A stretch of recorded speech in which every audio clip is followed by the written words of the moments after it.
So இப்போ வந்து police அதை இன்வெஸ்டிகேட் பண்ணியிருக்காங்க, என்ன காஸ் ஆஃப் எக்ஸ்ப்ளோஷன்னு. ரெண்டாவது வந்து இங்கே வந்து பார்த்திங்கன்னா 2 பக்கமாக இருக்குது. ஒன்று வந்து புட்ரா ஹைட்ஸ்லேயும், இன்னொன்று வந்து ஒரு கம்போங் சுங்கை பாரு. ஸோ அந்த 2 இடத்துலையும் எஃபெக்டட் ஆகிருக்கு. டோட்டல் வந்து நம்மளுக்கு கொடுத்த அமௌண்ட் வந்து ஒரு 400 ஃபேமிலிஸ் வந்து எஃபெக்டட் ஆகிருக்கு. ஸோ இவங்களை என்ன செஞ்சுருக்கோன்னா, இப்போ டெம்ப்ரரி வந்து நம்ம வந்து பிபிஎஸ் மஸ்ஜித் புத்ரா ஹைட்ஸ்லேயும் டே 1 கெமிலியாலையும் இங்கே வந்து அவங்களுக்கு வந்து ஒரு இடம் கொடுத்துருக்கோம்.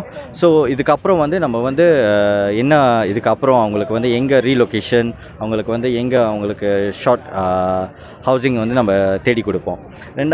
அதுக்கு தவிர்த்து இப்போ வந்து பிரைம் மினிஸ்டரும் வந்து நம்மளுக்கு அனௌன்ஸ் பண்ணியிருக்காரு, அவங்களுக்கு வந்து வந்து ஒரு இனிஷியல் தொகையை கொடுக்கறதுக்கு. ஸோ அந்த வேலையை நம்ம ஓடிக்கிட்டு இருக்கு. இப்போ நம்ம அவங்க டாட்டா எல்லாத்தையும் கலெக்ட் பண்ணிவிட்டு அது மூலிமா நம்ம வந்து ஐசியூ பிரைம் மினிஸ்டர் ஆஃபீஸ்க்கு நம்ம கொடுத்தோட அவங்க நம்மளுக்கு அரேஞ்ச்மெண்ட் கொடுப்பாங்க. அதுக்கு தவிர்த்து நம்ம போலீஸ், நம்ம பொம்பா, நம்ம medical team and then veterinary, நிறையா பேர் என்ஜிஓஸ் நிறைய உதவி செஞ்சுக்கிட்டு இருக்காங்க.